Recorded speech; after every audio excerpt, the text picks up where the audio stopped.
Welcome to the Non-Negotiable Living podcast, where we're building lives by design by creating non-negotiable habits around fitness, family, faith, and financial freedom. Welcome back to Non-Negotiable Living, where we dive into the essentials for a sustainable, healthy life. Today we're going to be focusing on something that's often overlooked but incredibly powerful when it comes to weight loss, and that is fiber. So fiber isn't just something we talk about when it comes to digestion. It actually plays a big role in how our bodies manage hunger, how our metabolism functions, and how we achieve fat loss. So today we're going to break down the science, and I'll give you some practical tips on how to get more fiber in. And I'm going to share why this nutrient is critical for anyone on a journey for better health and fitness. So let's start with the basics. What is fiber? Fiber is a type of carbohydrate, but unlike sugars and starches, our bodies can't fully break fiber down. So instead of being absorbed in the stomach and small intestine like other carbs, fiber actually passes relatively intact into the large intestine, which this unique quality is what makes fiber so beneficial. It serves various functions that impact weight, metabolism, and overall health. So there are two main groups of fiber. There's soluble fiber and insoluble fiber. And soluble fiber dissolves in water, forming kind of like a gel-like substance that slows down your digestion. And insoluble fiber doesn't dissolve. It adds basically bulk to your stool, and it aids in regular bowel movements. So both types have different benefits, and we need both for optimal health. One of the reasons that fiber is so important is because it increases our satiety when we eat, and that's kind of our fullness factor. One of fiber's most powerful impacts on weight loss is its ability to make you feel full, or as they say in science, it increases your satiety. So if you hear that word thrown around, that's what that means. It means that you're staying full and feeling full for longer. So studies have shown that high fiber meals can keep people full longer, and this can lead to a natural reduction in calorie intake without feeling deprived. Because if you feel full longer, then you're less likely to overeat and eat more food that you don't need. So when fiber enters the digestive tract, it takes up space in your stomach, and it sends signals to your brain that you're full, which means you're less likely to snack or overeat. Soluble fiber in particular is fantastic at this because it forms like a gel-like consistency in the stomach. So foods like oats, chia seeds, and beans are high in soluble fiber, and as they absorb water, they slow down the digestive process. And this slower digestion helps keep your blood sugar levels stable, and it minimizes those energy crashes that often lead for us to reach for those sugary snacks. You know that like midday crash you get after you eat something that's high in carbs? When you eat high soluble fiber foods, you're less likely to experience that. In fact, a study published in the American Journal of Clinical Nutrition found that individuals who ate a high fiber diet tended to eat fewer calories overall compared to those on a low fiber diet.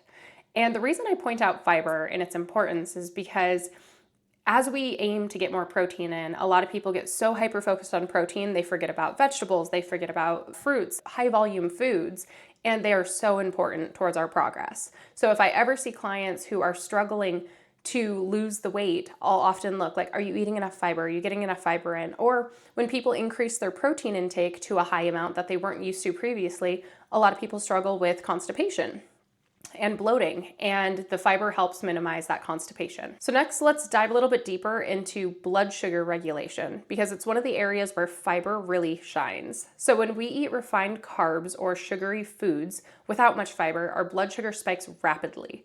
And these spikes are often followed by crashes, which makes us hungry again, sometimes an hour or two later. And that's why when you eat something that's high carbs like pizza or like Chinese food with a lot of sauces and rice, sometimes your blood sugar is going to spike, it's going to crash, you're going to be hungry an hour later. And it's just kind of expected. So that cycle can lead to overeating and unwanted weight gain, and it can make it a lot harder for you to achieve your weight loss goals if that's what you're after. Fiber, and especially soluble fiber, slows down how quickly sugar is absorbed into the bloodstream. This creates a more gradual rise in blood sugar levels, which also keeps your energy stable throughout the day. And that's why fiber is highly recommended for people trying to manage their weight, as well as those with conditions like diabetes. So if we think about long-term health, this stable energy also means lower levels of insulin over time, which can support better fat burning and make it easier to lose or maintain your weight. Additionally, there's an important caloric impact to fiber that we need to talk about. So did you know that some fibers can actually reduce the number of calories your body absorbs from other foods? So fiber's impact on caloric absorption is little known but fascinating benefit. And since our bodies don't break down fiber into sugar, the calorie contribution of the fiber itself is minimal. So just about 2 calories per gram instead of the usual 4 calories per gram for carbohydrates. But it gets even more interesting than that. So a study in the Journal of Nutrition found that certain types of fiber can bind with some of the fats and proteins in foods and effectively block some of the calories from being absorbed. And this process can be particularly helpful in a weight loss plan. So while this doesn't mean that fiber acts like a magic eraser for calories, it does highlight how fiber-rich meals can help you consume fewer calories overall. So think of it as one more tool in your weight loss toolkit. And this caloric impact is something that you can see when you eat high fiber foods that are pumped up with fiber. So for example, if you were to get a Quest protein cookie, the front of the package would say 16 grams of protein, 1 gram of sugar, and 5 net carbs.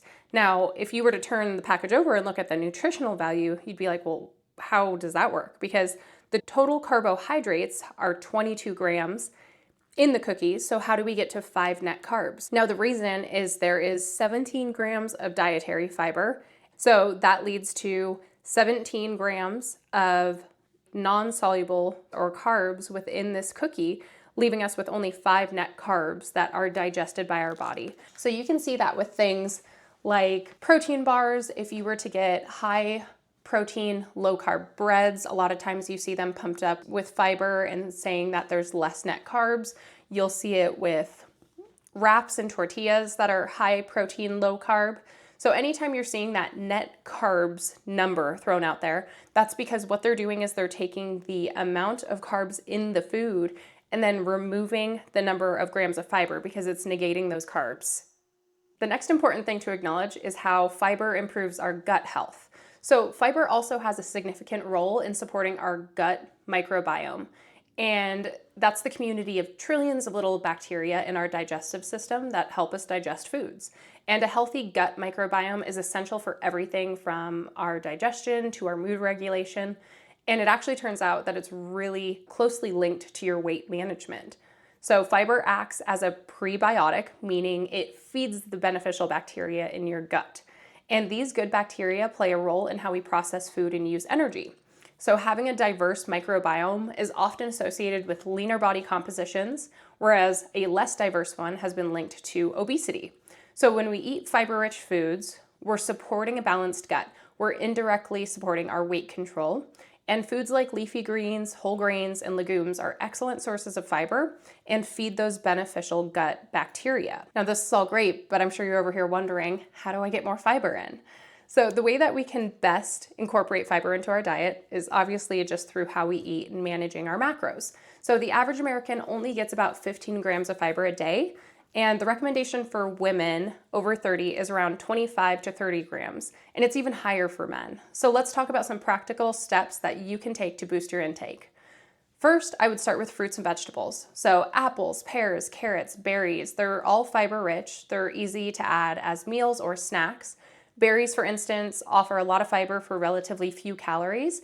Also, they taste great, and they make a great addition to things like your yogurt, your oatmeal, your protein shakes, just eating them whole and raw. So there's lots of ways that you can incorporate fruits as fiber into your diet. And I know that so many people are like, you can't eat fruit, it's too high in sugar. Now that's just ridiculous. If you're tracking your macros and you're sticking to your macros, you can eat whatever you want. But when we can add in those beneficial fruits, vegetables, and fibrous foods, you're gonna see better progress. So I personally eat cottage cheese almost every day, and I typically put blueberries or raspberries in my cottage cheese. My husband doesn't typically eat just whole fruit throughout the day. He likes to put his frozen fruit in his protein shakes, so that's a way to pump up your fiber. Other options for putting fiber into your protein shakes or your oats or cottage cheese or anything would be things like you could throw spinach in your protein shake. You could put chia seeds. People put oats in their protein shakes or eat oatmeal in the morning and make high protein oats with chia seeds, milk, fruit, all sorts of things. Next, whole grains like oats, quinoa, and brown rice are fantastic choices to help. So when you could swap refined grains like white bread and white rice for whole grains whenever possible, it's gonna add more fiber into your diet. Now, that's not to say that it's necessarily healthier or not. Like, I personally choose white rice over brown rice a lot, and that's just a personal preference. But if you're looking to increase your fiber intake specifically, then that's a good way to do it. Another one is if you're going to do like pastas. There's a lot of high protein, low carb pastas now. Like Bonza is one of the brands. A lot of the big pasta brands like Berea and some of the other ones also offer a high protein, low carb option. And they're actually made with chickpeas. And it increases your fiber intake and decreases your calorie intake. So it's fantastic. They're a great option. I absolutely love them. My kids love them. We eat them all the time. But a single cup of cooked oats has about 4 grams of fiber. So if you were to add chia seeds or flax seeds, throw in some berries, you can get that additional fiber boost. So there's ways to always pump up our fiber intake with things that we currently eat. And legumes are another fiber powerhouse. So black beans, chickpeas, and lentils not only add fiber, but are also packed with protein, which could be beneficial for those of us working on body recomposition. So a half cup of black beans provides 7 grams of fiber. So a lot of mornings I will have a half cup of black beans with 2 eggs over it, and then some green chilies on top. And that's a great, well-rounded breakfast. You're getting some protein, you're getting some fats, you're getting some fiber.